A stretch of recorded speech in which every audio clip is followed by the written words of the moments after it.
There are things in this world we cannot explain, something hidden just beyond our view. Journey with us as we attempt to pierce the veil between our world and theirs. Join us as we pass through the doorway to the dead.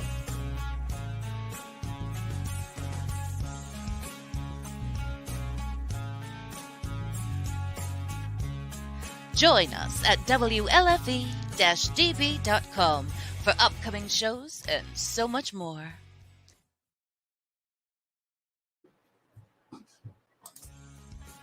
There are things in this world we cannot explain, something hidden just beyond our view. Journey with us as we attempt to pierce the veil between our world and theirs. Join us as we pass through the doorway to the dead.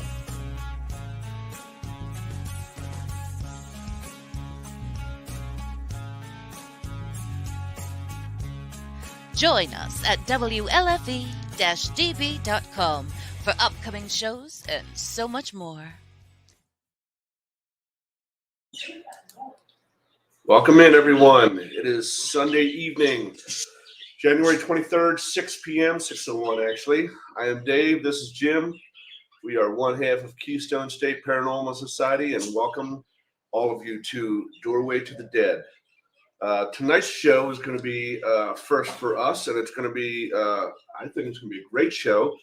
We're bringing in a couple guests tonight that are newly acquainted friends of ours that we met over at the Hoover House. And they are the co-creators of the Get Haunted Network. You can find their network group page on Facebook. You can look them up. And without further delay, we're going to bring in Rob Stapkowitz. I hope I didn't butcher his last name. And Bill Bryan, the co-creators of the Get Haunted Network. Let's bring these guys in. Rob. Hey, guys. Welcome in. You're the first person to get my name right ever, I think. Okay, so that's right. All right. Excellent. So let me see. Maybe I gotta turn the volume down a little. See if that's better. Okay. So glad you guys could make it. Rob, we met you over at your investigation over at the 1912 Hoover House, and Bill, I think I met you there, didn't I? Yeah. They were in about a little over a week ago. Yeah, you came in for a walkthrough. That's right. Yeah, him and his partner, along with Rob, they were there. That's right. And I think we all, at least I didn't get a chance to talk with Bill that much. I had some other things that I was working on, but Rob, you and I hit it off pretty well right off the bat. I think you and Jim did as well. We all sat and talked for quite some time about your experiences, but we want to know what's going on with this Get Haunted Network. What's it all about? What started it? And then where's it going? And also tonight, I know you all have crossed over into staging events and that too. So by all means, feel free, whatever events you have on tap, feel free to promote and get the word out tonight. Will do. Yeah, I don't know. Is everybody else getting crazy feedback? Or is it just me? I think it's just echo from the three of us. So when we're not speaking, I'll mute our mic so it doesn't come through. All right. So, yeah, it is good to see you guys again. The first time I met you guys, I was like, all right, finally, some people I'm having fun with, and we related pretty well. So it was a great first night for me. And then, yeah, Bill came back with me about a week or so later. But Get Haunted Network, I used this term on another cast, but I kind of like it. I call it a shape-shifting paranormal playground. And initially it wasn't supposed to be anything other than a place to get some cool merch and things and supplies and things like that. But I did public events for about 5 years, and left the company I was doing that for, and I was kind of back at square one at least with getting out there and doing public events. And I truly enjoy it. I love helping people obtain that, especially their first experience, right? When their eyes light up and you hear hear them gasp because something incredible just happened. I wanted to keep doing that. So, you guys know, and a lot of people know it's a challenge especially if you're just starting out or if you're a small team, getting into places, affording to get into places, making the right connections, even just linking up with another team can be very, very difficult because people are, they're kind of happy with what they have, and bringing new people in can be, a challenge sometimes, but, at least that became the vision for me and Bill. We started talking. That's a whole nother story, how we met, but we started talking about this, and I'm like, you know what, we need to build a network for a lot of reasons. And first and foremost, I wanted people to come together, right, to push what we do in the field forward in a positive way, right, because it can be challenging sometimes, and to give everybody the opportunity to do the awesome things that we've done. So, the Get Haunted Networks, it provides services to people depending on what your role is. If you're just an enthusiast and you want to go somewhere and share cool evidence, ask questions, whatever, the network's a great place to start. If you're a team that's interested in doing public events, that's one of the things, we built this thing on, was taking in charter teams, is what we call them right now. And those are teams that we know and kind of trust, and we're getting to know. We really trust them, but we're kind of getting to know them. We knew some of them. And the idea isn't so much that, look, these locations, it's like a stage, right? And people ask me all the time, why do you want to share the stage? And I'm like, it's not my stage. I want everybody a chance to get up there. So, if we can bring other teams in, we can learn from each other, right? Because everybody has their own styles and techniques and disciplines that, we may not even know exist. And getting them a little exposure, and which is turning into a lot of exposure now, and some FaceTime and practice and getting them involved with people, I think is a tremendous thing. So, in my mind, yes, we do public events and we charge for tickets, but I'd rather make less money and build the network and push this thing forward than to keep all that money for myself. So the events that we're going to put on are much smaller than ones that people are probably used to with the big public events, for a lot of different reasons. One is, I always hated crowded events. It makes a clean investigation nearly impossible. We have a format that's really different and unique, I think. And we're fun. I mean, at the end of the day, if we go and nothing happens paranormally, you got to have fun. And we're fun people most of the time. And then another facet really quickly to the, to the network is also, location owners. Spend an awful lot of time, effort, money trying to keep these doors open for teams to come in and investigate.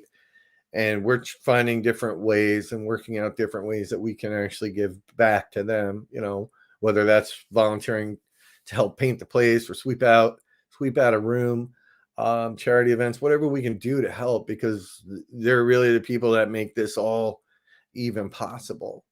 So there's a lot to it. And it started out as something simple, but already I've done logos for teams, doing shirts for teams. I'm like a little factory downstairs in my basement. I can do shirts, mugs, hats, and I'm able to give that to teams way cheaper than they can do anywhere else. So, it's nice to be able to give back a little bit. If I'm down there making my own shirts, what's another 15 minutes cranking out 10 more for a team? Plug for anybody joining us tonight. I've met both Rob and Bill, and I've done some investigative work with both of them, and they really do it right. I mean, like Rob said, we have different styles and whatnot, but there are certain The intent. the intent behind it, and there are some paths you don't want to cross, and they do it right. And I tell you, Rob is an amazing individual with the EVP. He's very talented. Has a real Dave's our ear. Rob's got that amazing ear as well. Peanut butter. And and so in that, it really does pay who you go with. There's a lot to be said for someone with the experience, the know-how. There's even a protection about that as well. So if something is getting askew, you really want someone with some experience and all that knows when something's not quite right. So I can't give enough kudos to these guys. They really provide an excellent event, and it's always best, especially if you're new at this, get with someone who does it right and knows what they're doing. Well, thanks. Let me throw that right back at you. You know, the first day I walked into the Hoover House, you guys were there. You just welcomed me in. It was like family. Bill can attest. You know, afterwards, I was like, man, like that was one of the best nights I had in a long, long time. And it's because of the house is amazing, but the people there were amazing too. You know, the living people. That's the two of you, Pam, Steve, everybody that was there that night just made it really, really, really amazing. So thank you for Rob kept talking about it for days afterwards. So he was really excited. You guys are awesome, and you know it was a lot of fun, and it was just different. You know, the Hoover House is so different. But You like this? Steve's all tickled pink. But the other night, Friday, during the day, he's going down the basement, the stairs, and he has a habit of greeting our spirits as he goes down. So you hear him bounding down the stairs, saying, "Okay, spirits, how you doing tonight? Today, blah blah blah." And just as he gets down to the basement to flick on the light, he got a great EVP. It's going, "Hey, Steve, what's up?" nice. Hey, he was tickled pink. You know, they knew his name and all that. No, that house talks. I mean, more than a lot of places I've been to, and yeah, I was very, very surprised at the EVPs we caught that my first night there. And then even on the second night, we got some great stuff, but we'll get into that. Yeah, the house is amazing. It's definitely one of the most special places I've ever investigated. Well, that means a lot to us. Thank you.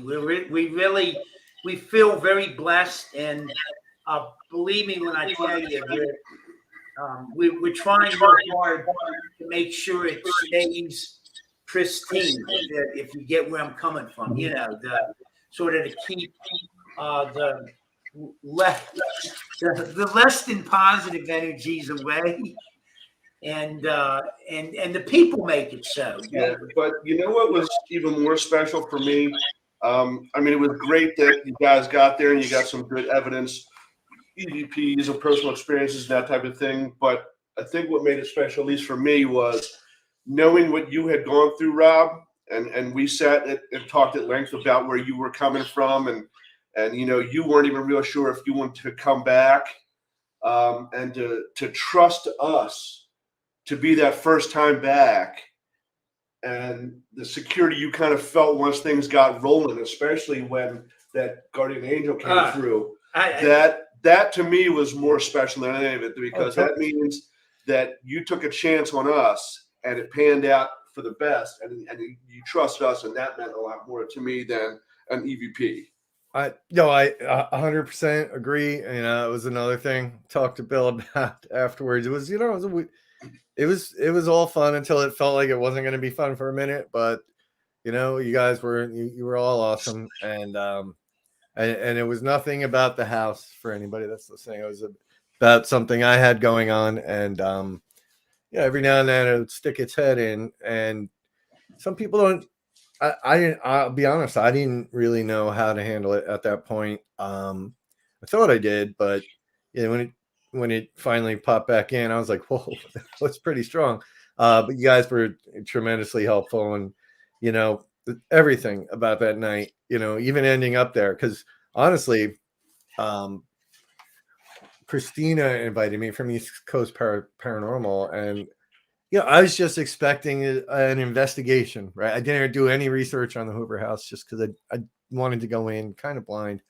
So I was expecting like just an investigation. It's standard investigation. I walked in and it's like a paranormal party. I mean, it's just so fun and it's so welcoming and warm and happy. And yeah, you just don't want to leave. That's the problem.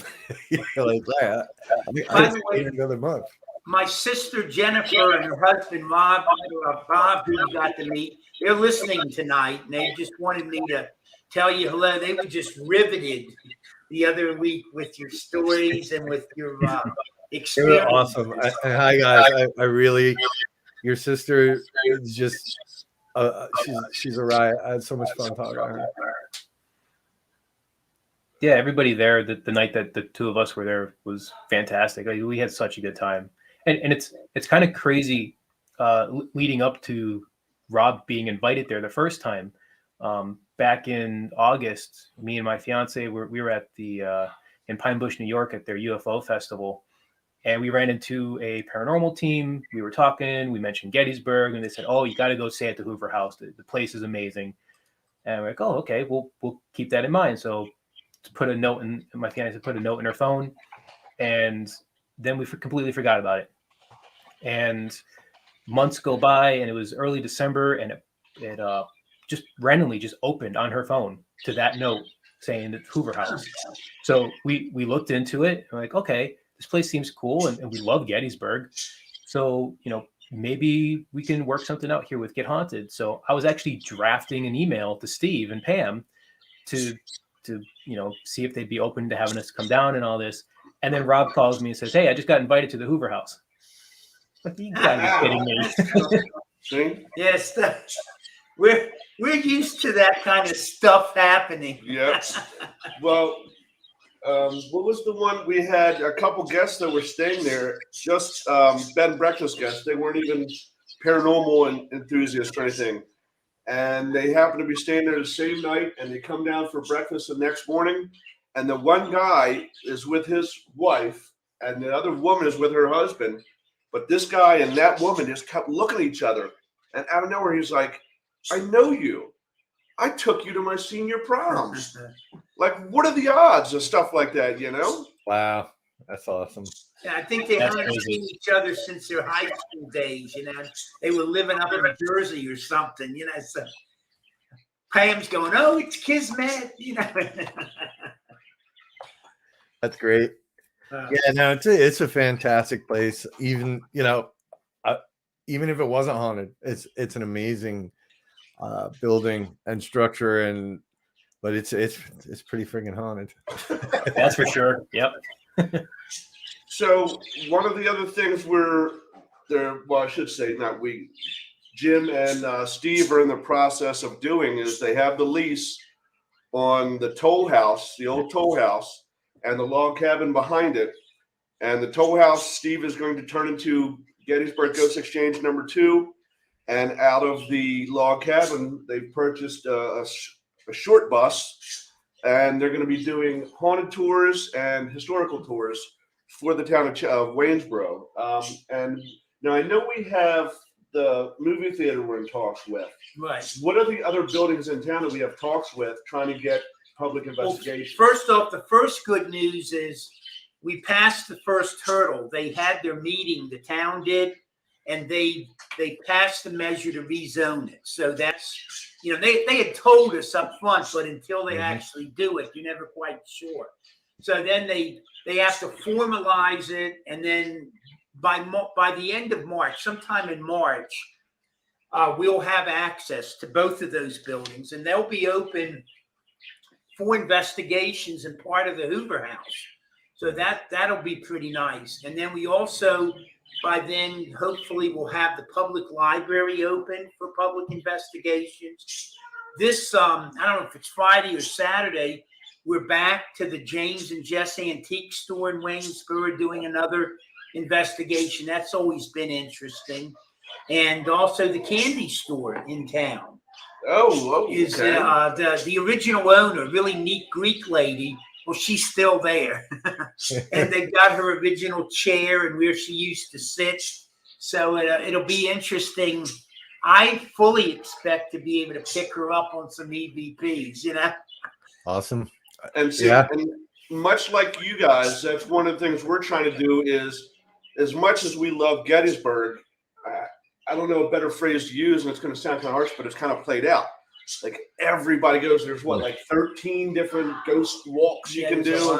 And we're trying to bring some of that excitement to this town and open it up for the paranormal and help the local businesses here as well, you know, because this place, I just moved over here last month because when I see this town, it reminds me of 50s, 60s Americana parades and families, and that's what I want to raise my kids in. It's really like a throwback in time.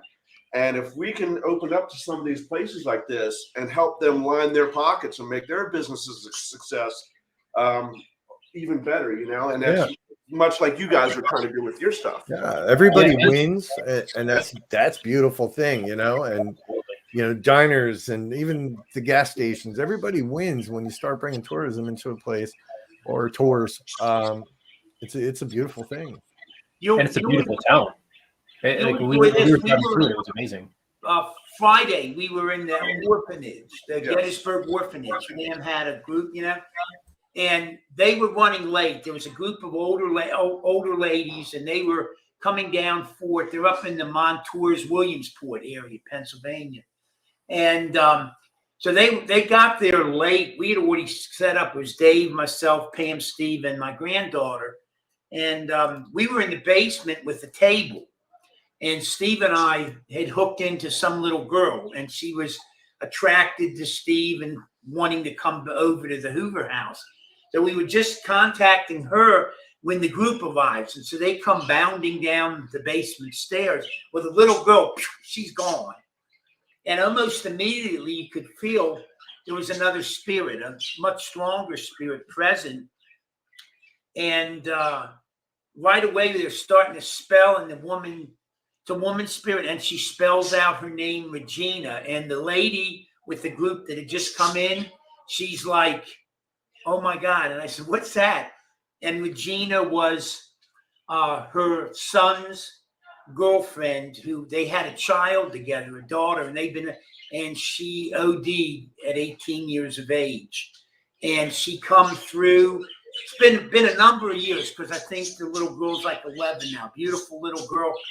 And she come through. She'd been able to forgive herself for the pain she had inflicted on others. And so she had crossed over, and they were able to, and she reflected her age, and all that stuff came through. And, you know, the woman, it was like amazing. And then went over and hugged her. And then she had her friends and this table sliding on the cement in the basement, hugging her friends. And, you know, like, you can't make this crap up. You just go with it. So that was pretty neat. We had a nice session there. And then they have you been to the orphanage before, either of you? They have these long tables. They are what, like 7 feet long? 6, 7 feet long, yeah. They're big. No, they have separate benches that you sit on. But I mean, they're heavy tables. And we run a pump in there, we're all on the table. And the guy who was running it, he was amazed. We actually got this huge table to move about 6 inches, just sitting at it, and he's filming it. He says, I can't believe this crap. So you only there a couple hours, and you know how that goes. It's a little, short, but it's amazing what the spirits are willing to come out and divulge in just a couple hours. But anyhow, it was a fun event. Yeah, I need to check that place out one day. Haven't been there, honestly. And living in Pennsylvania, I should be ashamed of myself. I've been to Gettysburg once, but I was always on the road for the last 5 years, from the Queen Mary to New England, just always on the road. And when I wasn't doing working, I wanted to just be home and not be tired. Right. And for the audience, both Rob and Bill, they've been to, you name the places. I mean, they've been to a virtual who's who of the name list of the famous places and all that. And their experiences are amazing, and hopefully we can talk. What you feel comfortable talking about tonight. Because, like I said, my sister said, "Oh my God, you're riveting. Here's some of your stories." But there's also lessons to be learned in them as well. There are, yeah, there are. Yep. Yeah, we've learned some of those lessons the hard way. So, how did it? I guess who was the brainchild? Like, I know, Rob, you said you were doing the merchandising side of it. Who was it that said, you know what? Why don't we start, instead of doing events for other people, why don't we start doing this for ourselves and do it better and do it our way? I don't know. Rob and I started talking about this back in August. We were both, because I worked for Rob, or with Rob, as he likes to put it, but I worked for him. He was my boss. But we were both a little disenfranchised with the place we were working, and we knew it can be done better, and we started talking about it, and it evolved naturally into the network. I don't think either one of us really pushed for it to be the network. That's just what it became. That's what it was always meant to become. Yeah, I think Spirit probably had a hand in that. Yes, it's funny you say that, because I was thinking the same thing, and yeah, it just happened organically, and I don't know if we had to have discussions or anything. It just started happening, and it just even the way Bill and I met was odd. That's just the whole thing, the whole story, and even we talked about this that night. Me ending up at the Hoover House that night, that was probably on somebody's list somewhere. Like, it definitely seems like we've been pushed towards this by a power above ourselves. Yeah. I And that happens totally get it. often. Totally get it. We're out of Absolutely. our. Yeah, I'm way out of my comfort zone. Rob mentioned it a couple of times how we met, so I'll tell the story real quick. So my fiance, she bought me a birthday present, which was a trip to Mid-Orange Correctional Facility for a paranormal ghost hunt. And it was supposed to be December of 2020. Well, that got canceled due to COVID. So they got rescheduled for March of 2021. And then that got canceled for some bizarre reason. So we rescheduled for the end of April. So, excuse me, we show up, and this place usually has like 30, 40 people there. Me and her are 2 of 5 people. And it was the night that Rob was there working. And it was so bizarre that we're there that night. Like, it felt like we were pushed there that night. Everything kept canceling everything, but leading up to it. So and with everything that's happened, it definitely feels like Rob and I were meant to meet. But as soon as we met, we became friends pretty much immediately. Bill, where was that location? Mid-Orange Correctional City. Yeah, Warwick, New York. It was a boys' school and then became a prison. That's right. I know you had told me, but I forgot. Okay. Yeah. It's a cool place. It's great, and I was lucky enough to be one of the first people to really investigate it, and it was a story that was just unfolding over all the months. I was there a lot, so I got to know the place pretty well and the spirits there. And then Bill said it, like, there's normally 30, 40 people, and that's what that place likes. It's just like a big battery, and the activity really starts kicking. So when I figured out it was 5 people, I was like, this is gonna suck, right? Because with 5 people, like, you don't even get a break. Like, you just got to keep going. So Bill shows up, and the other 3 people, all 5 of them were awesome. Bill's walking around with this equipment that I have never seen before, that I'm like, Jesus, what is that? And he's like, oh, I make this stuff. And I'm like, all right, what would you charge me for this? And he gave me a ridiculous number that I yelled at him for. It was too low. It was ridiculous because it was too low. It was too low. That's why I yelled at him. But anyway, that night turned into probably one of the best investigations I had there over a couple of years of going.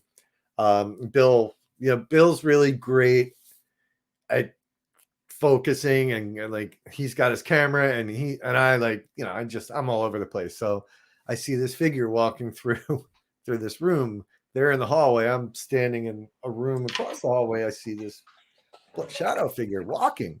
I lose my mind because even after 100 investigations, thousands of hours, I lose my mind every time I see something like that. And Bill had the wherewithal to actually swing his camera around, and he got part of that apparition on film, which was just made my day, because I think we talked about this. I do feel like I'm crazy sometimes. I'm like, I saw that. I know what I saw, but did I really see that? Am I losing my shit? I don't know. But he caught it on film, and that made me happy, which saved me some money on therapy, because that thing was real. That thing was as real as it gets. That's excellent. Yeah, I think I'll mention for the audience sake too, Bill builds some outstanding equipment for the field. And I know he was in some talks him and Steve discussed, and I think Steve is really excited about carrying some of the items at the Gettysburg Ghost Exchange this year. So, Yep. You'll be able to find my stuff. Empty Casket is my company, my name brand. I make K2s and REM pods and Ouija boards and spirit communicators and all kinds of stuff. And the K2 is an exceptional K2. It's one of the best out there, I should say. Thank you. Yeah, I add sound to it and a temperature sensor. Wow. Yeah, no, it's really neat. Oh, did he have one over there? Yeah. See, I was over here. I think I was just over there dropping something else or picking something up, and I didn't have time. The chair, the big brown chair. Yeah, the chair. Yeah, the sensitivity is just perfect. Nice. Yeah. So, what are the immediate plans as far as the Get Haunted Network? Do we have locations planned? Are we in talks with anybody or anything like that? Oh, we got several locations. Our first official event is going to be at White Hill Mansion in Fieldsboro, New Jersey. That'll be February 19th. And then we have the Shanley Hotel on March 26th. Yeah, I know. That one's sold out. We definitely want to do that with you sometime this year. Shanley's awesome. Yeah, Shanley's awesome. That one's sold out, but we have at least one more date with the Shanley coming up this spring. White Hill, we have a couple events coming up. And then we'll be at the Hoover House in June for a very special event that we're still kind of working the details out of. Yeah, that's going to be different. So we have 5 dates locked in, 6 now with Hoover. I'm talking to a couple of other places. One of them up here that's kind of local that hasn't had anybody investigate it yet. So I'm excited about that. Hopefully we get it. So yeah, and then end of February, I've got meetings with a couple different places. So we're trying to get them lined up. The truth is we weren't going to launch Get Haunted until early this year. And I don't know. People had heard we had something brewing, right? And the day after the war in Paracon, I woke up. I wasn't there, but I guess people were talking there, and my phone was blowing up. And they're like, "What are you working on?" I'm like, "Oh God!" So Bill and I had Selma Mansion rented out. We were going with some friends to Selma Mansion on Halloween. So I was like, you know what? Let's just launch it and see what happens. So that's what we did. I mean, we're at 700 and something subscribers already in just a couple months. We've been able to help a bunch of people, so I'm happy with how it's going. I honestly never thought we'd be where we're at right now. But yeah, we've got a bunch of things in store. It's just when I had my day job, I didn't work this hard. I literally I'm working like 12 hours a day now. It's ridiculous, but it's worth it because I love it. And hey, Steve, I love doing what we do and meeting folks like you. Like I said, how we met, why we met, I don't know, but I'm glad it happened. Yeah, absolutely. And unlike Rob, I do have a day job, and I do this at night, and I do mean that. I haven't slept really in about 2 weeks now because we actually have a show, a paranormal horror and oddity show coming up next Saturday that we're going to be vendors at So we've been cranking out stuff while, trying to get stuff done for that. Yeah. That'll be at the Scranton Cultural Center in Scranton, Pennsylvania from 11 till 5. So that should And be what's that date again? That's January 29th, next Saturday. Okay. Yeah, that'll be the first time I've ever been to one, so I'm excited. But Yeah, that should I've be never fun. set up at one. Let's put it that way. So I got a bunch of stuff I'll bring and see how it goes. I Most of think it we're just- slated the end of March, if weather allowing, for that, Rochester Rochester Parafest Parafest. with Ted Van Son. He got that going up there for the Rochester community. And because he is such a dear friend and he is the producer of this network that we're on for our show, we wanted to help him out. So a lot of the people who have shows on our network are going to be up there for that one. So That's cool. Again, weather allowing, because Steve's already said, I know Rochester, and I'm not facing any blizzard. Yeah, it can get pretty snowy up there. It can. It absolutely can. So, are there any places that are on your wish list as far as places that you haven't reached out to yet that you would really like to host an event at? Everywhere. to put it simply, there's very few places that are not on our wish list. But we're going to try to take it a little slow. Build a reputation with these couple places and start. We'd like to stick more with some of the smaller, more obscure places, at least to begin with, because they don't get a lot of the traffic. A lot of the other Right. companies that do this kind of stuff, they go to the big places, the bucket list that everybody has. But we want to help out the smaller guy, because then we can bring smaller groups of people there, so it's a more intimate experience for everybody. It's a little easier on us, and you don't have a place like Waverly and you're trying to have 10 people there. Waverly, you kind of have to have a ton of people, and that's just not what we want to do, at least not yet. And I really believe that, especially some of these new places that have really had minimal, if any, exposure, Spirit has a story and wants to get it out there. And not to say that you're not going to contact spirits and be involved with this in these famous places, but I'll tell you, you get in these new areas, and sometimes you get very intimate, personal interactions with the Right. spirits, and that I don't know that you could have as quality an experience as some of the established. To steal Almost Dave's always phrasing, they're as excited as you are, because finally somebody's here who wants to listen to us and can hear us. Yeah. And now we can do what we've been wanting to do all this time. Yeah, Dave, to steal your phrasing, a lot of these places are kind of played out. But one thing I've had my bucket list, and I've slowly, crossing them off the list. And I've noticed that these places that are the bucket list items that have hundreds of people going through it every week, you don't get, like, REM pods and K2s don't go off there. They don't play around with those. So, I mean, we always try to do something a little bit different, think a little outside the box. We carry around a piece of yarn with us, and we'll put it in a doorway and shut the door and see if something tugs on the yarn on the other side. And, we're always trying to do something different.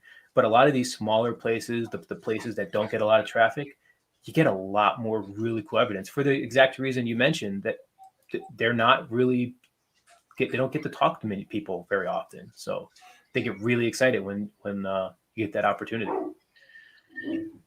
Yeah, I mean, there's a place that's near and dear to us.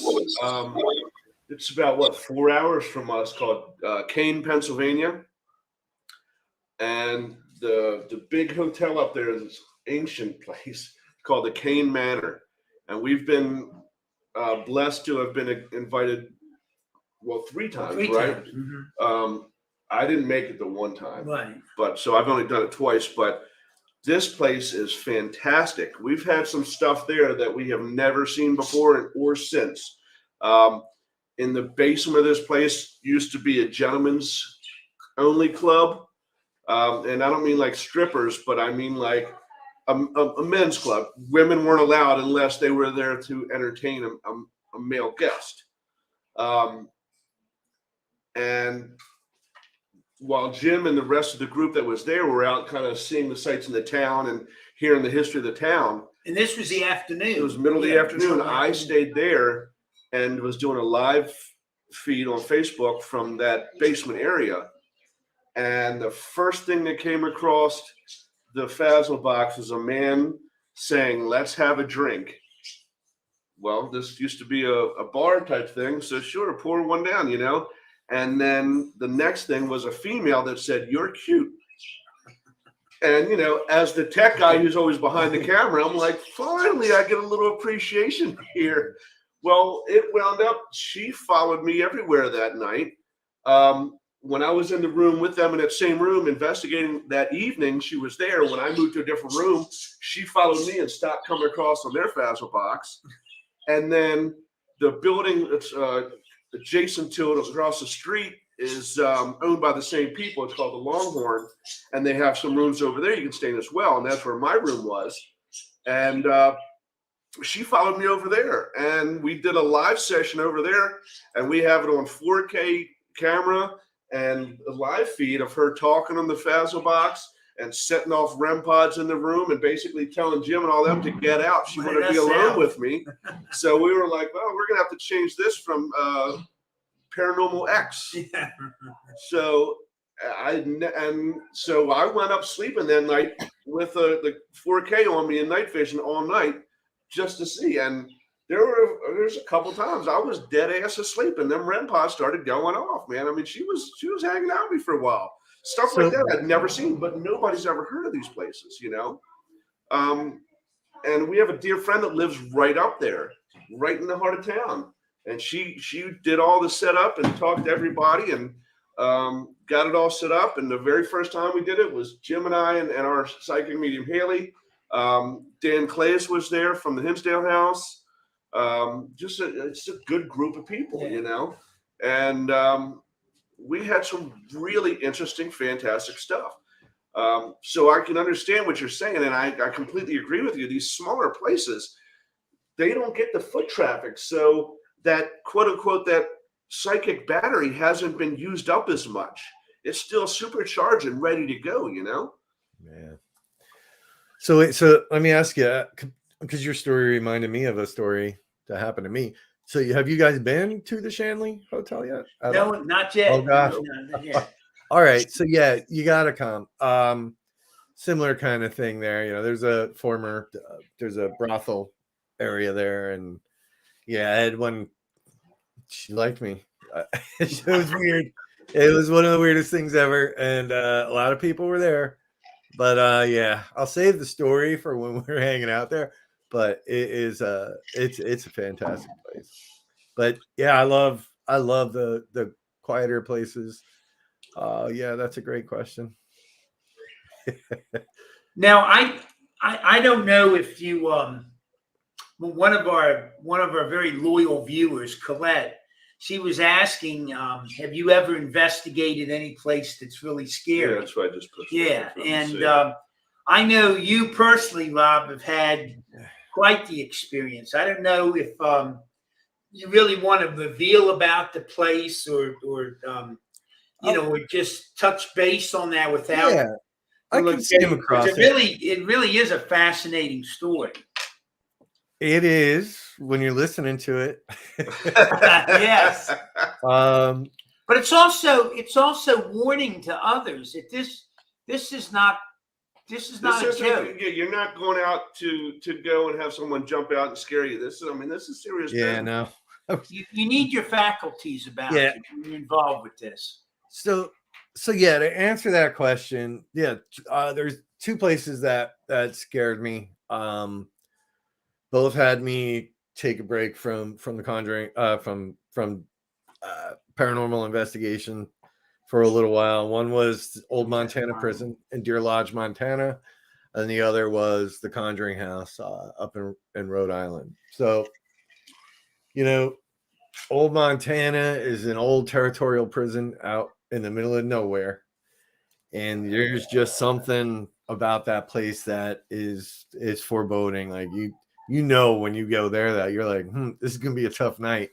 And those were long events. Those were like, they would go from about 7 till about 7 in the morning, which is too long. And I'd be there, 2 or 3 days sometimes. It was just one of those places where it was really like in your face. And I had an experience there where I saw this figure. I was with a family. I saw this figure.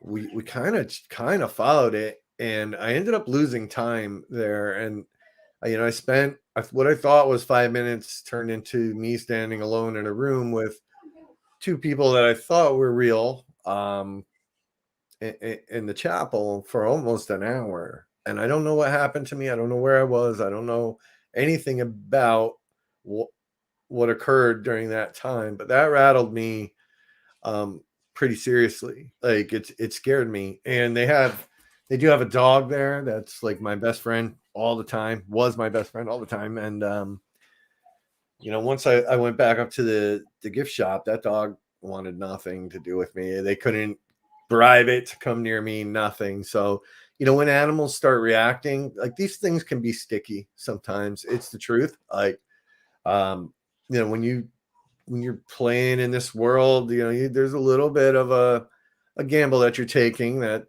you can get something stuck to you, whether it's for an hour, a day, or a year. It depends, really. So that one scared me, just because I don't know what happened to me, and I can't remember anything. It's the weirdest thing. Then the other was, and I don't really talk about this, these guys know my story, but I spent a lot of time at the Conjuring House in Rhode Island. And depending who you talk to, right? Some people go there and they're like, it's the easiest thing in the world. Like, place isn't even scary. And then there's people that have had some pretty big experiences there. I'm one of them. Don't know why. From the first day I ever got there, weird things happened to me, and weird things would happen to my vehicle on the way home, and weird things were happening to my kid here. And it was a gradual buildup. I spent 11 nights there, not consecutively, 2, 3 at a time max. And every time I went, it would give me a little bit more, and it was, when you go to these places, especially one like that there's a psychological factor that you have to take into account, right? This is the Conjuring House. This is supposed to be scary. So I wrestled with that a lot, with some of the things that I experienced personally. There were nights literally where I had guests there that lasted 45 minutes, and they left. They spent $250 and they couldn't deal with it. I saw people curl up in the fetal position on the floor, and I saw people having parties in there and jump into bed and wanting to go to sleep. Nothing was affecting them. I'll tell you this, what I saw there from the day one rattled me. It changed me. What I felt there and recorded there. Everybody. So if you don't know, the holy grail of recorders, EVP recorders, is the GR60. If you ask, a lot of people will agree, and they're really hard to get, and they're super expensive. I recorded things there that made me sell mine, and I love that thing, and I live by it. I came back and sold mine. I sold it. I didn't even want the tool anymore to hear some of the things that I recorded. I broke down and bought another one, but I did sell it. I had to. I love EVPs. But the long and short of it is, like, yeah, I had some issues from there, and I won't go back. I love Corey and Jen. They're wonderful people, and I hope, and I know they're trying to sell the house, and I hope they do, honestly, because it takes a toll on it. Anybody, I think, that owns it is gonna pay a price. I mean, it's a lot of work. It's constantly have people trying to come onto the property. So I'll say this, without saying too much, and because I really thought I was crazy. Right. And I think it's fair to throw, and again, I don't mean this to disparage the owners of the house and all that, but No. we had an experience at the Hoover House with this very powerful spirit of good. And we were basically told, both Steve and I and Rob, that we were never to set foot on that property again. And we'd never been there, so that's easy for us. But the only reason I throw this out is, please, I don't know. I it's like the moth and the candle kind of stuff, but it's not something to take lightly. Yeah, people have gone there, not had anything happen to them. Count your blessings, but I don't know. You might have to pay a price. Yeah, So just a word of warning. Yeah, and that can become in ways that you don't even think, right? It's usually not a physical harm kind of thing, right? It can affect people around you, situations around you. Even talking about it is, some people are like, this guy's crazy. I get it. And, there were moments I thought that I was crazy because, and Bill will tell you, right? Bill went, not, one night he had to work it. And I told him, I was like, there look, 3 nights over. Yeah. So I'm like, it's going to be different, right? You're going to go there. You're going to never stop thinking about it, blah, blah, blah. But it makes you feel, whatever happens there, my observations makes you feel comfortable with the house. And, Bill, I talked to Bill on his way home, went to check on him. And he's like, yeah, it was pretty quiet. And then he started, I'm like, well, what happened? When he started rattling off, like list of 30 investigations and get amazing EVPs, shadow figures, things moving, SLS hits, like pretty much everything that could happen happened, and I brushed it off as if it was nothing. He did, and I knew he was going to, and I said, listen to yourself, like, because he wanted to go back. He couldn't wait to go back to get more and more, and that's what happens with people. So I get the natural fascination with it. There's the movie, there's the book, and then there's reality, and they're all three of those things are probably very, very different. But what I will tell you is, if you're not prepared, that it can scare the hell out of you. So you gotta protect yourself. I'm very sorry that Rob had to go through what he went through, but him going through it probably saved me from going through it, because knowing his story, both what he saw happening to me and what I realized was happening was the early stuff that was going on with him. And so I'm like, okay, I can't go back. I was actually supposed to go back in February, and I decided not to. I'll never go back there again. I'm not good. It's not worth the risk. I've seen amazing things there. I've seen it. I'll go see those things someplace else. It's not worth the risk to me.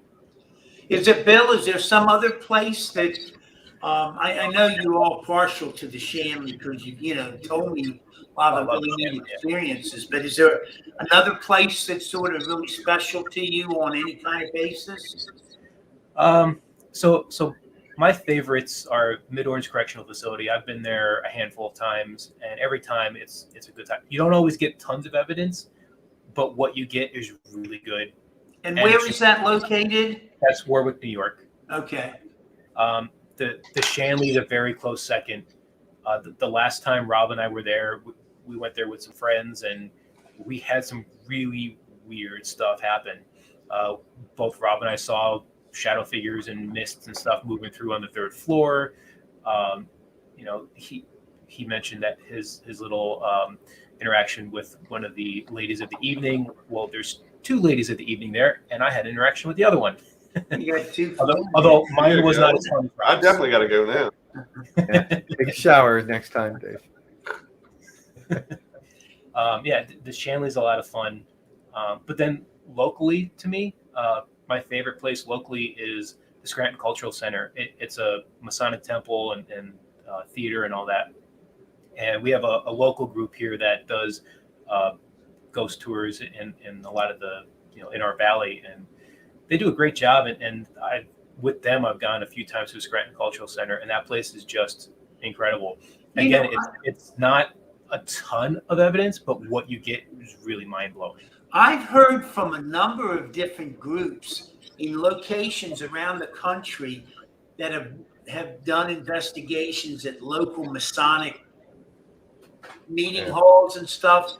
And I mean, had like the full range of activity from the good end to the bad end. And just, I don't know, something about those seems to create some kind of energies, it seems. Yeah, and the Scranton Cultural Center is doubly because, you know, theaters always have a lot of stuff going on in them. And so here you have a Masonic temple and a theater all in the same building. And even if when nothing, I've been there before when practically nothing happened, but it's such a beautiful building. I don't care. I'm just happy being there. It's a really cool place. Yeah. I know Rob's never been there, but he'll be there on Saturday when we have that show. Have you ever, like Rob was explaining, he's had a couple of times where the experience made him rethink whether to be involved with all this or not. Has that ever happened with you? Not to the extent that Rob has had. I've had a few experiences that made me rethink how I'm going about it. Okay.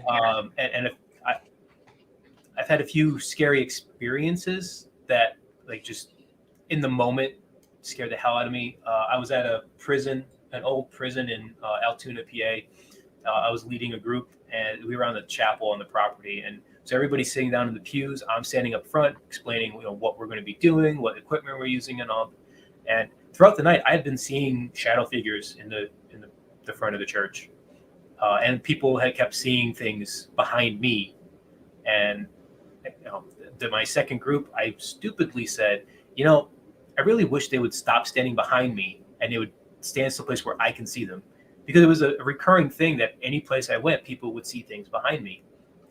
So my next group, I'm explaining everything, and I look over to my right, and 2 feet away from me is a person standing right there. You know, I could see every detail of them, except I could also see through them a little bit, and it scared the hell out of me. I had a Rob moment where I jumped back and, you know, created some new curse words and completely freaked out. It was terrifying. And yet after, you know, my heart stopped beating, I'm like, okay, I'm ready for more. Bring it back. So that's when I knew, okay, I can really do this for a long time. But the most terrifying thing that happened to me, we were at a local cemetery. One of my favorite cemeteries around here. It's absolutely beautiful. We've investigated a handful of times and always get really interesting results there. Well, this one night we were doing the Estes method. My fiance was under, and she was sitting at a stone where it was a whole family, mother's father, and I think it was 3 kids.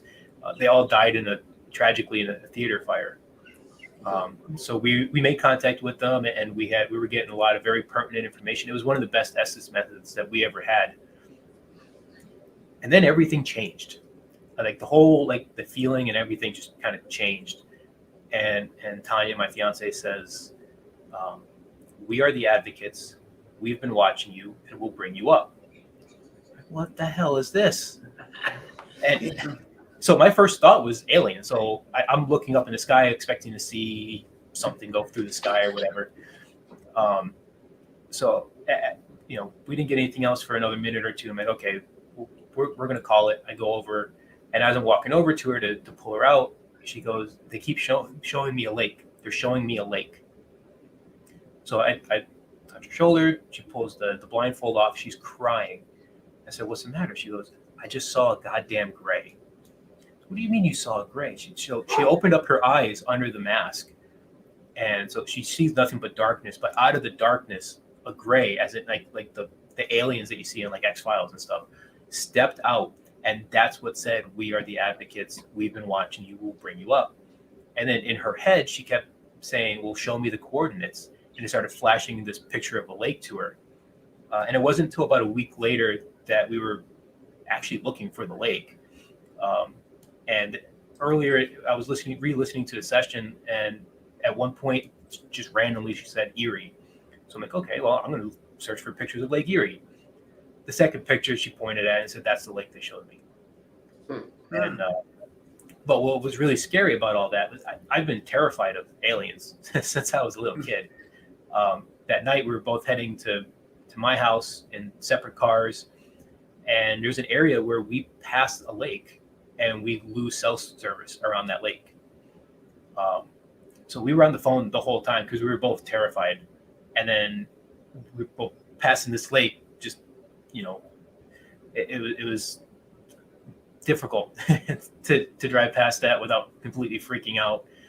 And especially knowing that on that road, just a couple months prior, we saw a UFO on that road coming home from a ghost hunt once. So it was a truly terrifying night. I thought it was over my fear of aliens. I was not. That doesn't stop me from asking whenever we do the Estes method. I always ask, are the advocates listening? Who are the advocates? Do you know who they are? Just to try to get some more information. But that was scary, personally. All right. Well, we're gonna have to take our commercial break here, and then we'll get right back into it after that's done. So, everybody, stay tuned. We'll be back in just a few minutes.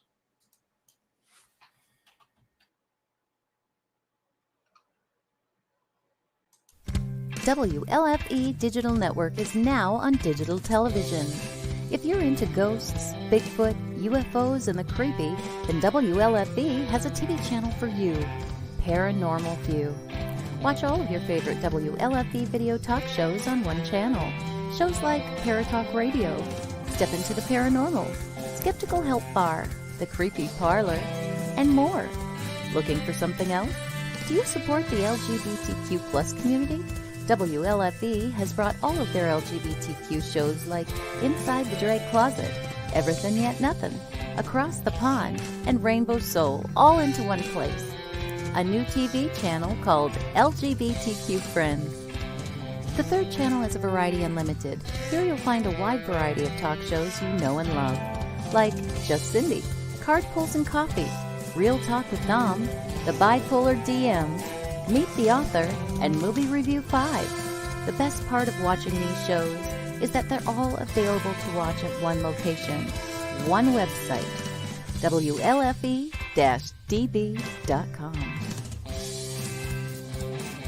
You are listening to WLFE-DBradio.com, where our shows are your shows. Listen to the WLFE-DB podcast, available on Spreaker, Spotify, and iHeartRadio. Check out shows like Paratalk Radio, Inside the Drag Closet, and Step Into the Paranormal. Now, on to your favorite podcast app. This is Dominic Santasero with Real Talk with Dom.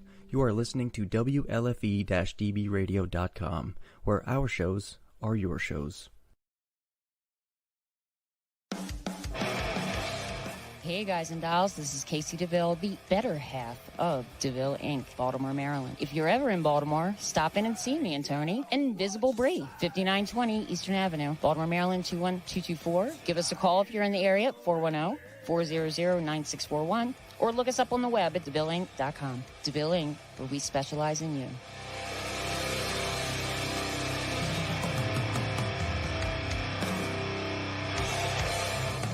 Oh, yeah. Life just got sweeter now that WLFE-DB has merchandise.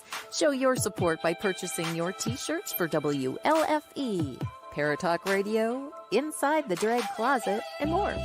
But it doesn't stop there. T-shirts, coffee mugs, tanks, buttons, cloth bags, and more. Go to WLFE-DB.com. On the top bar, click on the merchandise tab and bam, there you go. You got merch. Support the shows. WLFE-DB.com. You're listening to WLFE DB Radio. Now, back to our program.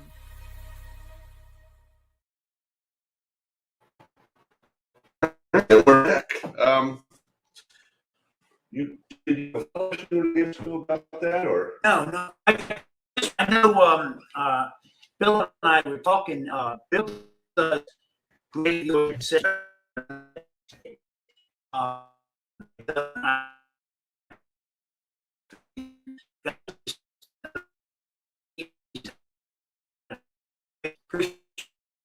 Did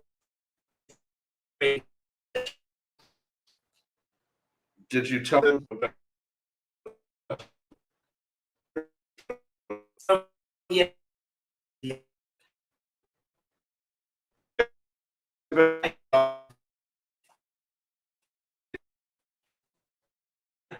They don't.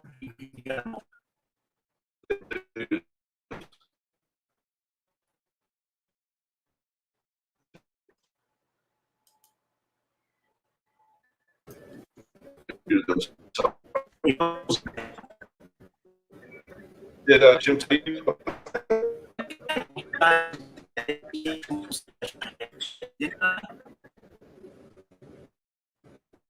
You guys are breaking. We can't really hear you. Okay. You were freezing up for a second, but I can hear you fine. Did you his graveside session with H.H. Holmes? Aren't they blonde? But that's that.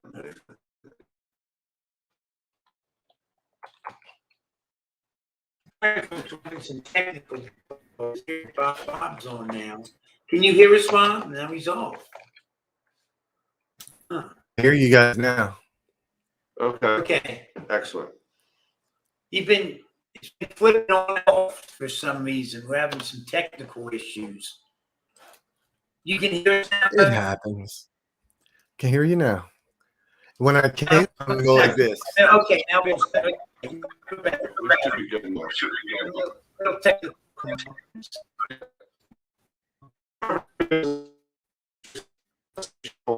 I think I did, didn't I? I think.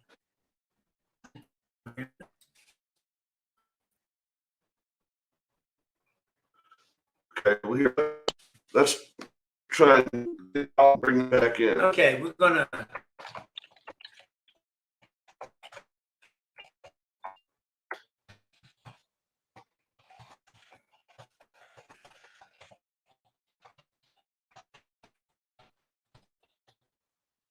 Sorry, everybody. So we'll do this. Do this.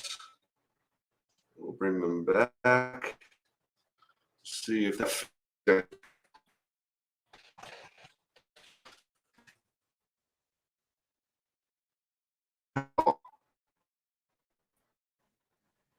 You look frozen to me, but I could be wrong. No, you okay now, Bob? I hear you a lot better now. Yeah. Okay, we closed it out and brought it back. Bill, It was better there, and then it started freezing up again. yeah. Just froze up again. What's going on? I don't know if I remove us, if it'll. It shouldn't end the broadcast. Here, I'll take us out and bring us back and see what happens. You just got in. Oh. Well, now we're hosting the show.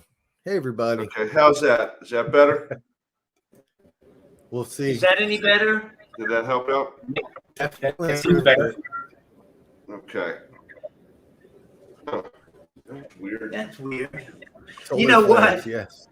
There's spirits in this house. This is Dave's house. It's built in 1890s. I still. Are you guys You got hearing this stuck. now? You got stuck for a second. It's like really freezing up. Huh. Gotta be stereo interruption because Yeah. we can. I don't know why it keeps freezing up.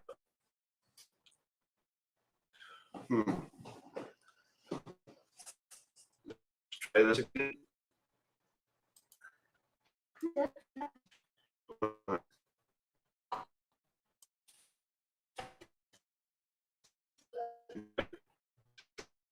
I don't know. I don't know what I can do.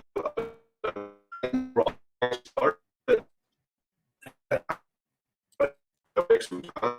No, Maybe everything's if it changes, then bring us back. Let's see. Like, then we can who's the issue. If you got 40.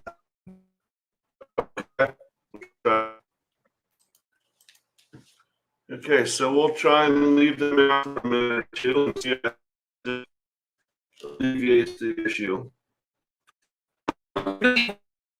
Reiterate though, what a great group these guys are. Or if you're experienced and just want to be on board with a really top-notch group, I think you'll have a great time if you book an event with Rob. You'll get the advantage of a lot of years of experience. You get some really neat places, and the other thing is explain things and show you things. It's not a mass production. It's more one-on-one with the spirit. And I think you'd have an even better time if you joined the event they're having at the Hoover House. Yeah, that would be twice as good. Still breaking up, huh? Wow, I don't get it. I don't know. Well, here, we'll put them in and we'll leave for 40 seconds. Yeah. How about that? Yeah. Okay. So it's not you guys. They said that we were still breaking up when you guys weren't there. You were. So we'll leave you and we'll leave for 40 seconds. To talk All about So for the folks still watching, this is It's our show now. I'm loving it and hating it. But so yeah, the Hoover House event that we're gonna do in June, we're gonna officially launch it probably in the next week or so. Well, about probably 2 weeks, because we have a few things to iron out. It's going to be totally different. We're going to take an entirely new and unique approach to the first half of the night. Hi, Colette. And So- by new, what he means is really old. Yeah, that's all we're gonna say, because we want this is gonna be cool. This is gonna be one of the coolest things. Hey, Steve, we took over the show. We booted Dave and Jim. We're here now. It's ours now. Hey, Holly. Yeah, we hope to meet you too. It's gonna be a unique and fun night. You know, it's all of my experiences there have been fun, but we're gonna try to kick it up a little and make it different and even more unique than that house already is. Yeah, it's going to be a lot of fun. We've been planning this for a while, and it's going to be good. Okay, is that better? So far. All right, excellent. Maybe it's Jim. Yeah, maybe it is Jim. Speaking of Jim, what I was trying to ask you through all of that was, did he tell you guys the story of his graveside session with H.H. Holmes? Yes, he did. Yep. Okay, just wanted to make sure that's why we have a friend. I don't know if you guys are familiar with Steve Hummel, but he used to do all of the investigations through Moundsville for a while. And then he has the Archives of the Afterlife, which is a museum of his collections of haunted artifacts. And he was getting the dirt for him for that museum. We actually found a chair that came into James and Jess Antique Store that had a really negative energy attached to it that Jim was going to talk to them about purchasing and sending to Steve so that some just random general member of the public didn't buy it and have that thing come and invade their home. So, yeah, if you ever get a chance to check out his museum, it's pretty sweet. He's got a lot of cool stuff. He's got a cap that was used during electrocution in Moundsville. So, pretty cool. I hate that story. I'm assuming that's Yvonne. because I asked them, Oh, and you had told them. oh, But okay. apparently she hates that story, so I'm guessing that's a bond. She was up there, yeah. Yeah. So, what are the long-term plans like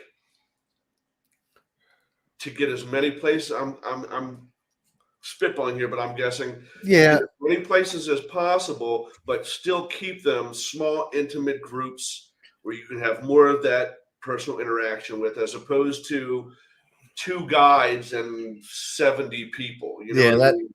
that will never let that happen ever. Yeah, I think Yeah. we're both familiar with that company that we won't name because we don't do that. But Yeah, so that won't happen. That I can promise. And I'd rather not do it than do it that way.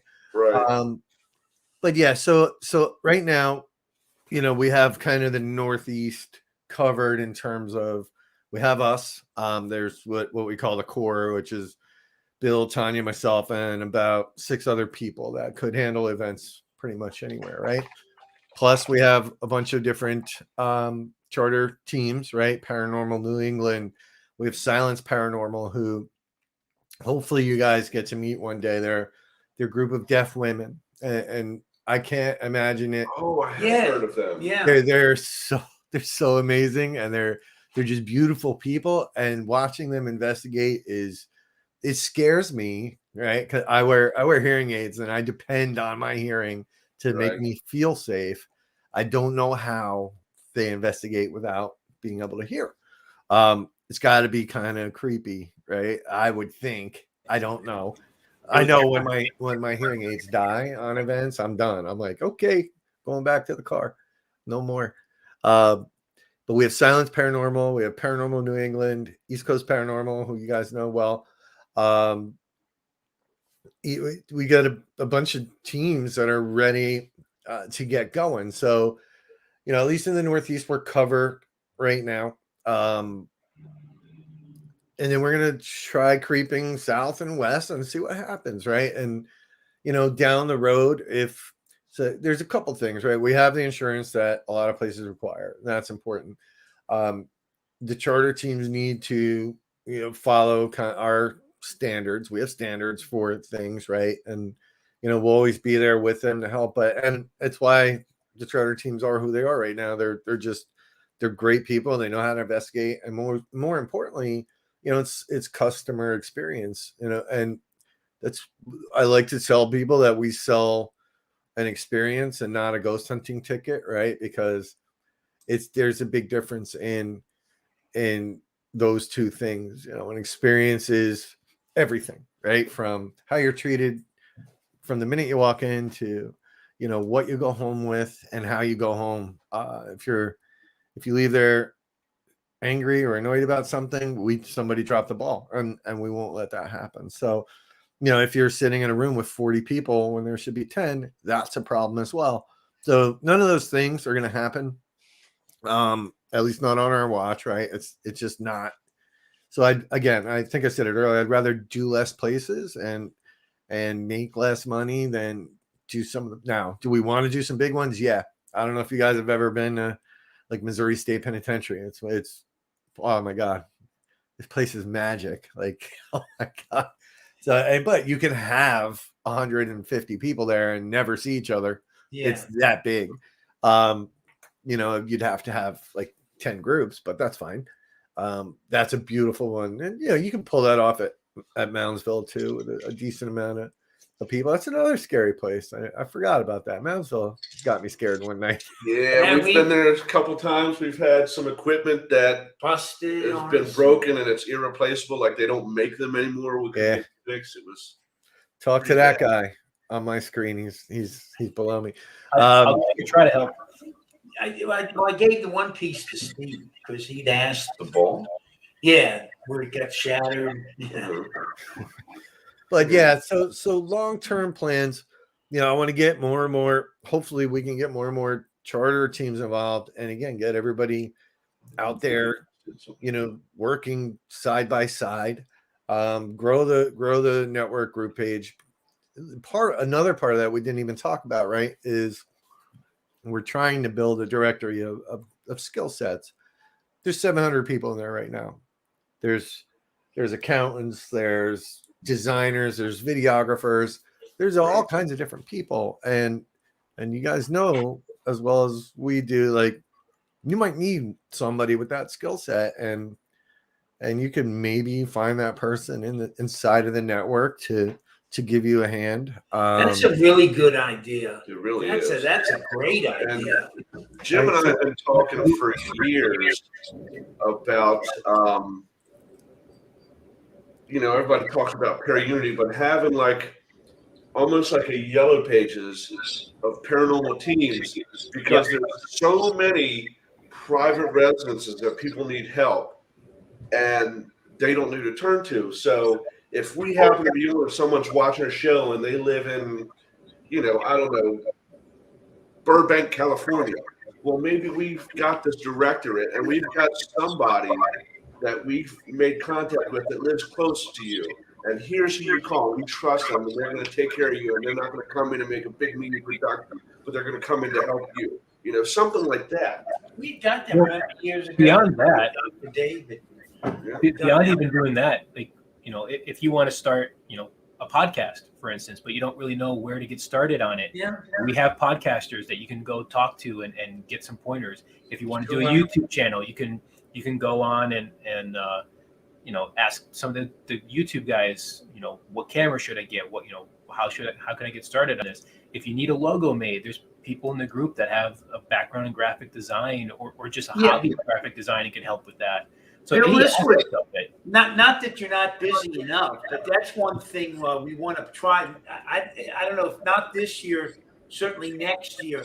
We wanted to have an event at the Hoover House with have a couple equipment makers in and go through where people interested in that can actually see and sort of see from the builders what's doing and all that. I mean, that would be great. I think that would be very successful. Yeah, that's genius. That'd be a lot of fun. I'd love to do that. Yeah, that's something Steve and I have talked about, because he has contacts with so many of you equipment makers, not to overwhelm it, but have just a select group and various things where people are interested in that equipment can come in and maybe, talk one-on-one with the people and see how the stuff works. Because so often it really is a shame. People spend a lot of money on this equipment and most of it doesn't come with the user manual.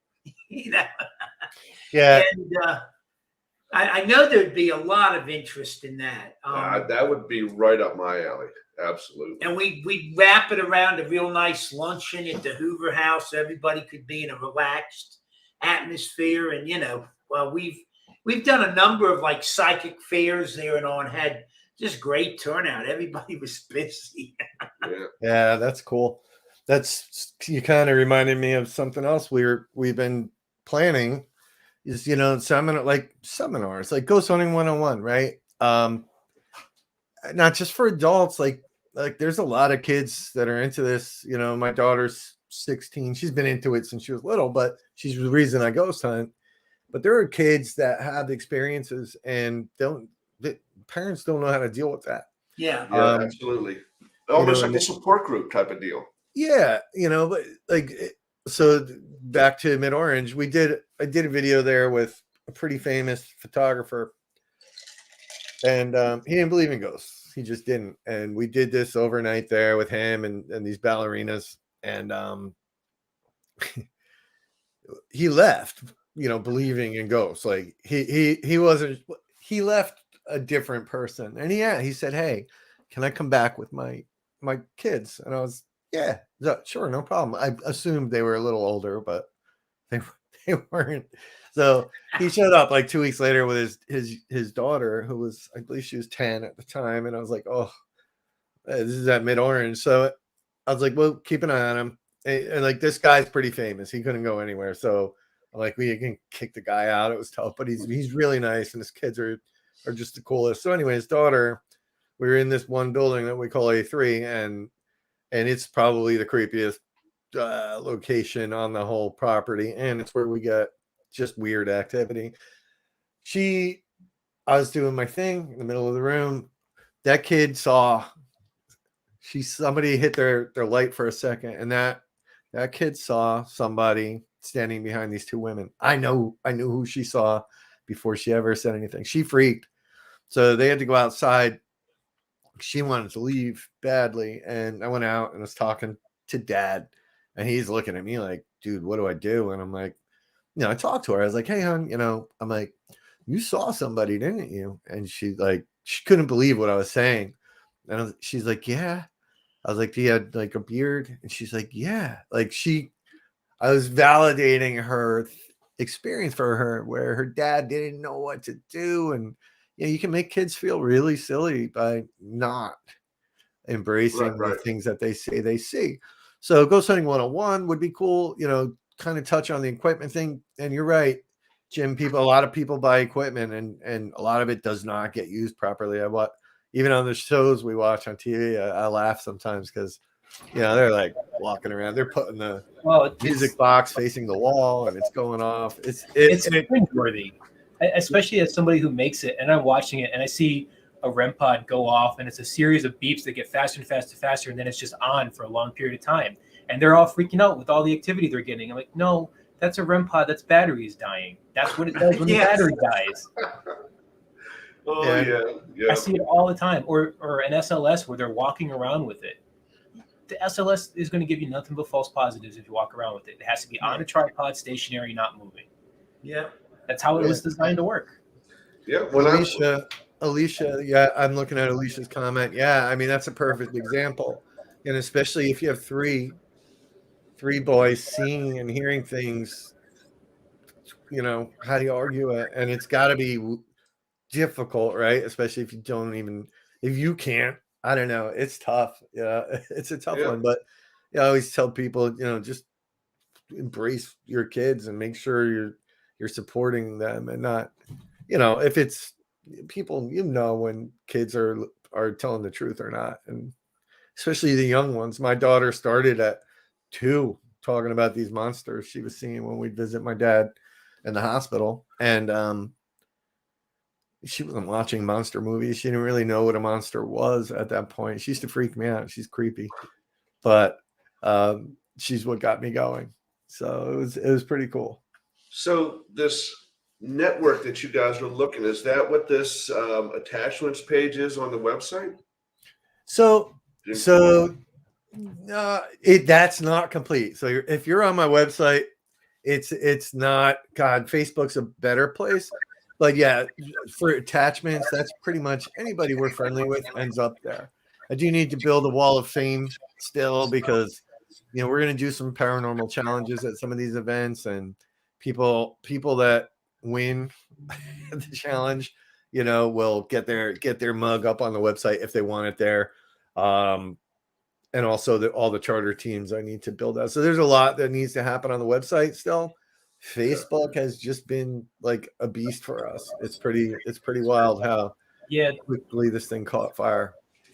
And there's 2 Facebook pages. There's the Get Haunted page that's public.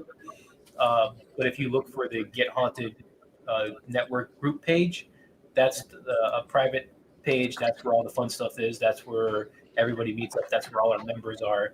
And please come and join it. We'll let everybody in. It's we make it private just so that we can get rid of people if they're a problem. But we haven't had any problem. Yeah, everybody's been amazing so far. Yeah, and we do cool giveaways. We'll give away crystals. We'll give away, and when we get 1,000, I'm going to get Bill to give away maybe something cool. I think all the sort of the amateur status of this field. So many people. Whether it's equipment making, putting on podcasts, doing events, it just has really, I think, kept the interest going and been growing so much in that almost, I think they've pulled just the vast majority of people have had at least one experience in their life that they just can't explain in a normal rationale. What's really funny, Jim, is I'm an electromagnetics engineer. I work for a big defense contractor. So it's all engineering and science types. And I don't hide the fact that I'm involved in the paranormal or do any of this stuff. And publicly, I get made fun of for it. They mock me a little bit. It's all in good fun. And nobody's hearing it. But as soon as I get these guys alone in the hallway or we're in a room together and it's just the two of us, every one of them has a story that they want to share, because now someone's going to listen to them and not think they're crazy. Yep. Yeah, people are afraid of being ridiculed or, made fun of, and yet, when you really talk to them like one-on-one, it's an experience they'll never forget. It's ingrained in their being, and it's why I love doing public events, because a lot of people, the vast majority of the people I've taken on overnights over the past 5 years were first timers, right? And most of the time it's, not to generalize, but it's the wife who's really into it, and then it's the husband who's like, all right, she dragged me here, and they're the ones that react. And man, when it happens, it's just a beautiful thing. You remember that family at the Bel Air house where the guy was with the son? It was well, Rob, Mike Simpson. Yes. We did a public event at the Bel Air house with him, and he had brought a family that he knew from his hometown in Columbus. No, from Detroit. Oh, Detroit, that's right. Yeah. And the son was really into it. The mother was really into it. The father was kind of like, whatever. And sure enough, by the time they left, that father was like, this was awesome. I'm never coming back to this place, but this was awesome. We got a video of a pinwheel spinning on its own and then stopping, then spin a little bit, stop. And he's like, oh, well, there's an AC unit in the window across the other side of the room. I said, all right, come on, we'll go up there and debunk it. So we go up there. And I said, put your hand in front of that pinwheel. And at the time, it's not moving. I said, can you feel air from this AC unit? He's like, not really. I said, look at the pinwheel behind your hand. And it starts moving. And it stops. He pulled his hand back. And I said, good. It's all right. I know exactly who this is. Trust me, she's fine. I said, put it back. He put his hand back. I unplugged the AC unit. I said, now, is there any air coming in this room right now whatsoever? He's like, no. So look at the pinwheel, and it starts moving again. He's like, I'm out. That's great. Yeah, similar story in Missouri State Penitentiary. It was two sheriffs showed up. Their wives were so excited. It's an iconic place to begin with. I mean, when you walk up to it, it's just, I don't know if you've been to Eastern State, but take that and magnify it by like 20. Two law enforcement. They had their police flashlights with them. And we were joking around. I banter with everybody prior to, taking them in. And they're like, this is, you guys are going to fake it. I'm like, we don't fake it, man. But I was like, I'm going to have fun with you guys. So once I had them, I brought them up to the hate crimes unit in one of the buildings, housing unit 3. And I just walked them up to the catwalk to this area where that's pretty active. And I was like, all right, guys, I'm like, I have 2 LEOs here, 2 law enforcement here. Have fun with them. And I started walking away. And they're like, where are you going? And I'm like, I was like, this isn't real, right? And they're like, no, but you can't leave. So I kept walking. And I was like, just turn their flashlights on for me. And guys, hand to God, one of their flashlights comes on, then the other one comes on. And they're like freaking because it's their light and their actual push button is not like the whole Maglite thing. And man, by the end, they came and they thanked me and they were like, dude, I don't know how to explain that, but like they were taking it apart, trying to figure out what was wrong with their own flashlights. I'm like, you can fight it all you want. I'm like, but tonight when you're laying in bed, you're going to be going, how the hell did that happen? And yeah, but those are the moments, man. It's just so much fun. Absolutely.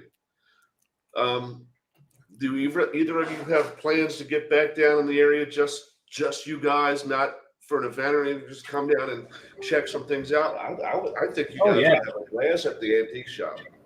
I plan on being in Gettysburg at some point in February. I'll be there on March 19th. I go to Gettysburg a lot, and now getting involved with you guys and working with Steve, I expect I'll be down there quite often. So I'll be at the hopefully- Farnsworth House Wednesday. This coming okay. Oh, I love the Farnsworth. Me and Tanya stayed there October of 2020. That place was amazing. Yeah, I'm going. It's my first time there. I'm going to hang out with Lawrence from Mondo Ducks. Oh, Oh, well, okay. yeah, Yeah, Lawrence. yeah. Years and years ago, Jim and I, when we first got into this, we didn't know that there were places you could go and rent, like a Bel Air house or a Moundsville and stuff like this. So all we knew was Gettysburg, Antietam, Harper's Ferry, because you could go there anytime. They were free, and they were active. So every year for, I want to say 3 or 4 years, Jim and I would pick a weekend and spend an entire weekend investigating at the Farnsworth House. One year they were so nice, they left everything unlocked for us. Except the kitchen. Except the kitchen, That's right? nice. We could get down to the basement, to the catacombs, all of it, the attic, everything. And then we got iced in. There's an ice storm. Ice storm, so we could have left if we wanted to.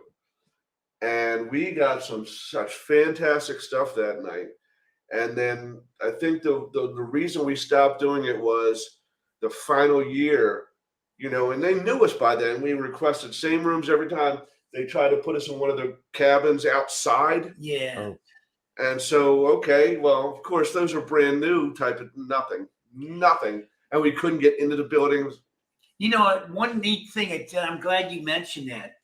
Again, this is when we were rather new at this. We used to have those old Sony night cams, Yeah. big ass things. 8-pounders, Yeah. And so we were that one time we had the whole place to ourselves, and we go in Jeremy's room. You're familiar with Jeremy's room and the toys and all that. To lay Yep, them out. that's where we Yeah, stayed. so We we- would stay in Jeremy's room. Yeah, we put all the toys out on the floor in Jeremy's room, and then we take our camcorder and we set it up on a stand, and got it going, and we locked the door. So we all went, got a bite to eat. Place is all locked up. When we come back, we unlock the door, and all the items are back in the box. Wow.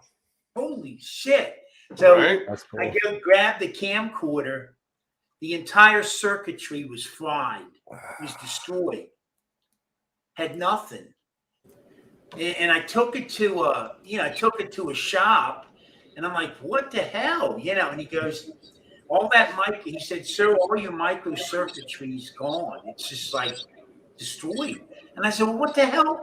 What caused that? And he said, had to be some kind of giant power surge. Electrical power surge, yeah.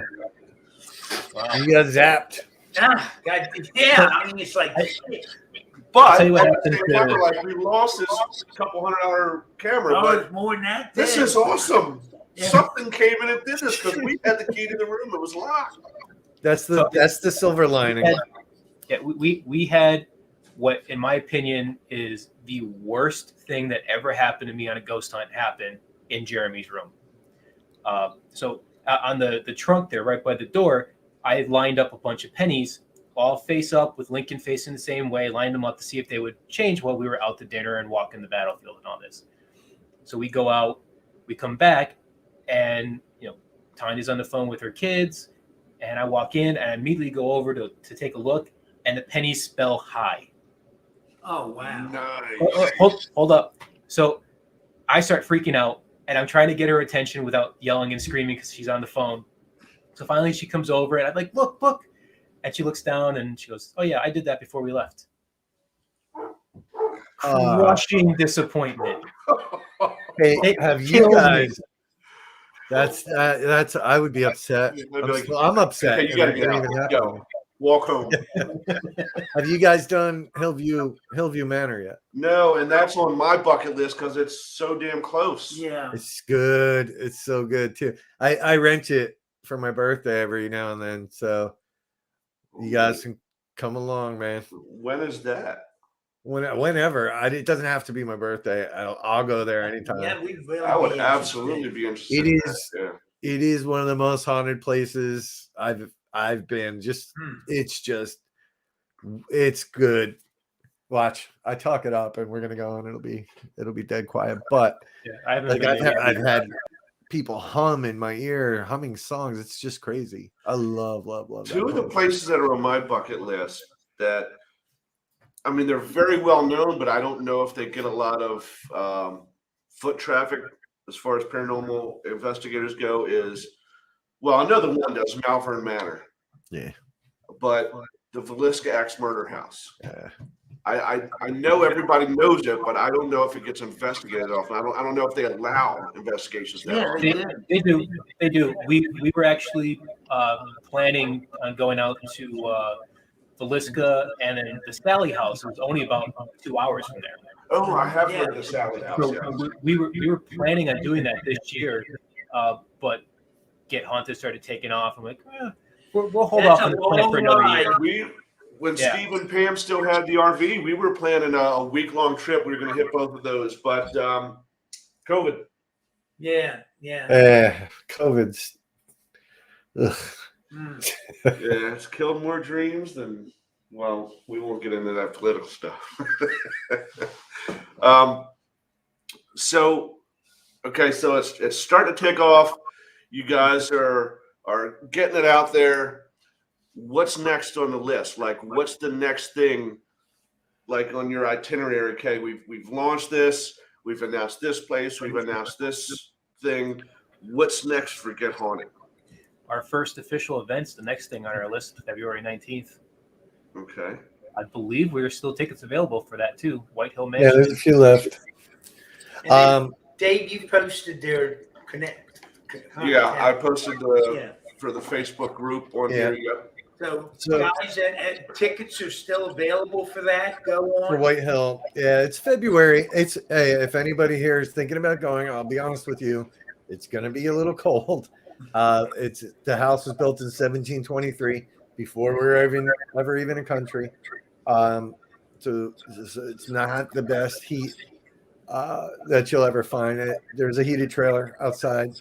Yeah, White Hill is a rad place. We get amazing evidence. I've been there dozens of times. I'm actually, I think, technically a volunteer there still, but it's a great place with great activity. That's our first official event. So while we're doing that, looking for more places. I'll announce. We're doing something else. I'm working on too. I'll just say it. So we're trying to. We're not trying. We're ready to. We're going to 3D scan as many of these haunted places as we can, the interiors, so that people can do virtual walkthroughs on them. Oh wow! So, yeah, I have the That's gear. ambitious. Yeah. I have all the technology. I have the gear we need. We just got to get a good day to get down and do the first one. So that's something we're going to be working on to get out there. You know, I have friends. My daughter has friends, people that are stuck in wheelchairs or can't get out of the house who want to see these places. And this is about as close as you can give it as an experience. Wow. You know, because you can put information inside of these 3D tours. So something we're working on right now. There's a lot happening. It's like never ending. And then cool, you know, the shirts and the merch and that stuff is starting to take off a little bit, which is nice. But it keeps me busy, keeps me awake. And well, that's the thing. I mean, goddamn, time just blows by like nothing. And I know I'm behind in so many of our projects. Good God, and the daunting task of the evidence review. Oh yeah, my we God. are years behind on that. I'm so far behind on evidence review. It's not even funny. I Like, when we stayed at the Hoover House, I only just pulled everything off my recorders a couple of days ago. I haven't even gone through it yet. Yeah, same. I know I got to clear it off too. Yeah, I will send you that chapter I wrote too. I've got your email, so I will send that to you this week. Yeah, that'll be great. Here's what I'll say. Like the Hoover House, man. So like when we were up in the eaves of the house, is that what? I don't know. Yeah. I call them the walkouts, but I know what you're talking about. All right. So yeah, wherever we think Arthur is, or that was the name at least, I swear, hand to God, it's dark in there. Who's I up there with? Steve and Bill, right? And Tanya. Yeah. Well, yeah, they stuck me in there by myself. Yes. But I swear to God, I saw something walk right past me. I'm sure that's on the recording because you just hear me go, "Oh no. All right, you gotta let me out, because I couldn't find the friggin' doorknob or the light. It's just like every floor was something, and it was nothing menacing. It's just Right. I turn into a chicken sometimes. It happens, but when they're It's like fun. walking past you, I was like, "Holy crap!" We have a That ghost basement, cat. everything. We have a Huh? ghost cat at the Hoover House, and we haven't. And we had people come up like in the bash last year, where when they come out, it was brushing them in the legs and stuff. Yeah. And we haven't seen it for like 3 months, and I'm saying, where's our cat?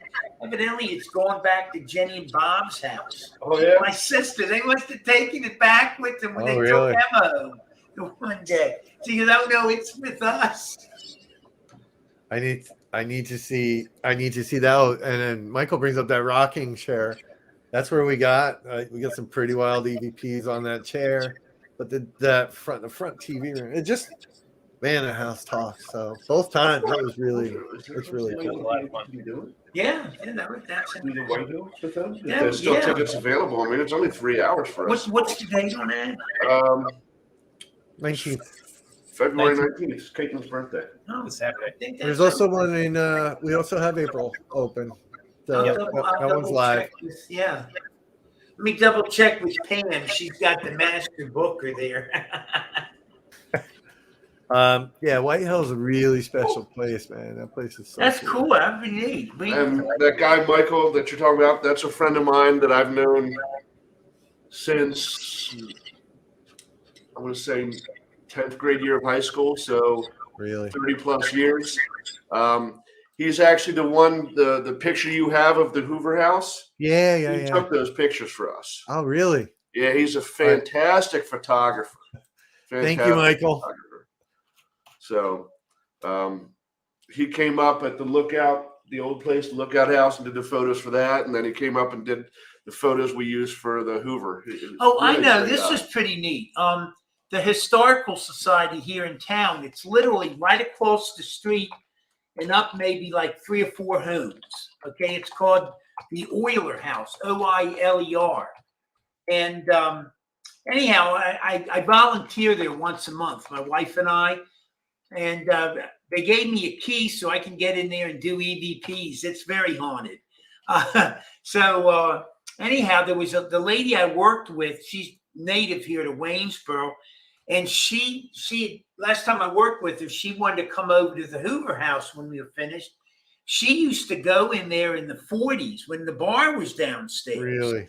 So she was trying to, place things where. And she said that like on Fridays and Saturdays, you couldn't even get in down there. She said if you weren't there by a certain time, there were no seats. So you would have to have someone save your seats and all that.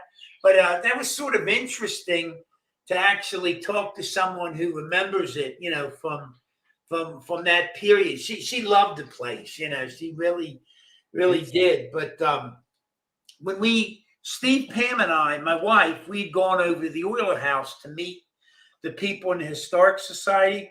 Yeah. Steve's walking around with his recorder, and when we got into one room where there's all kind of records and stuff, he picked up a really cool EVP, and it said, "Oh, the Hoovers are here."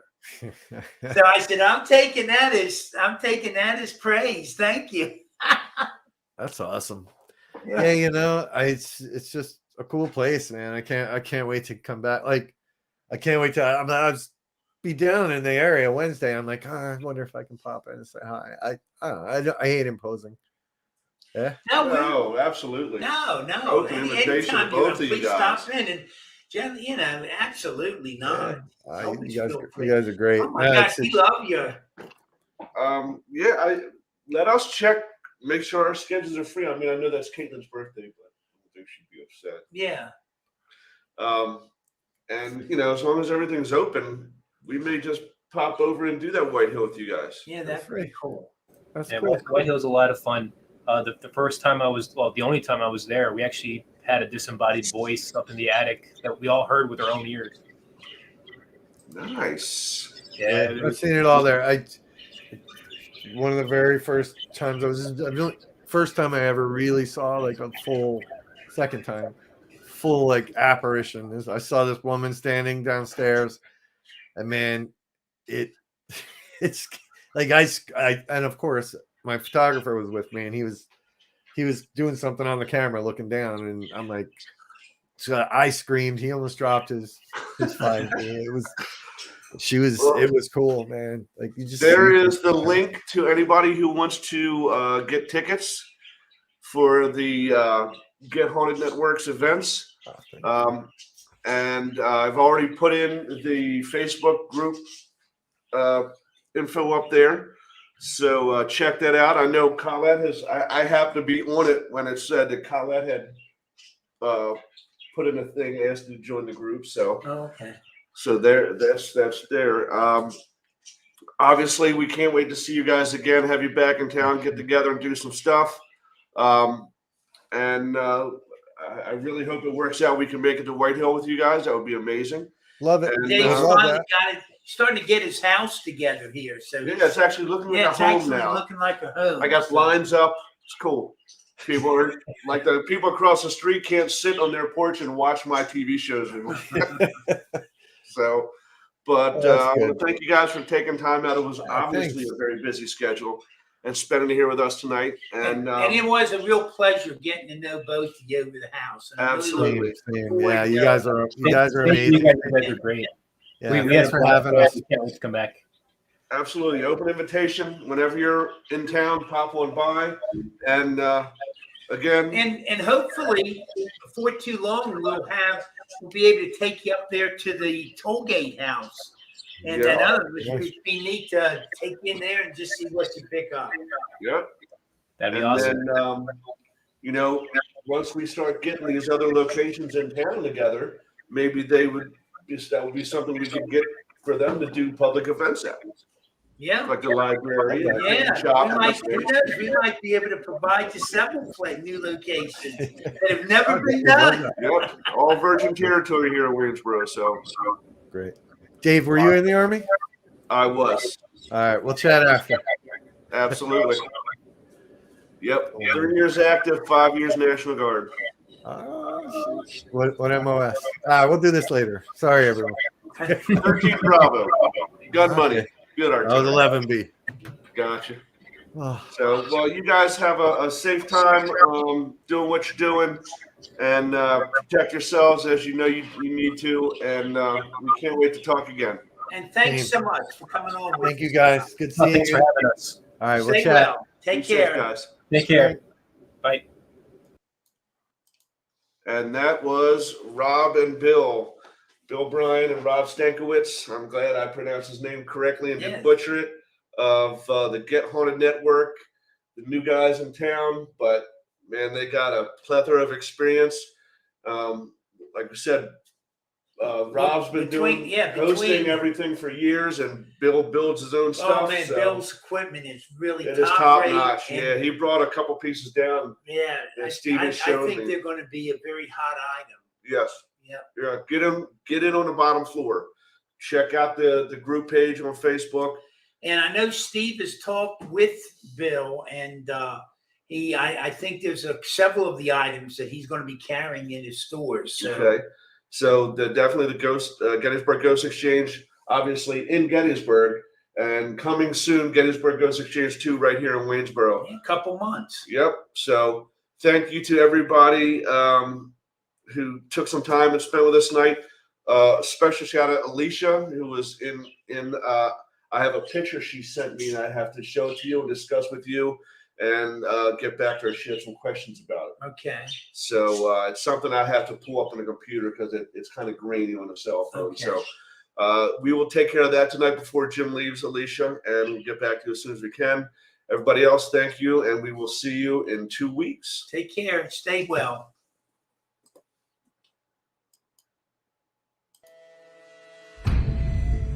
Thank you for joining Dave and Jim on Doorway to the Dead. Catch us next week right here at 8 p.m. every Thursday as we open the door to paranormal discussion and more.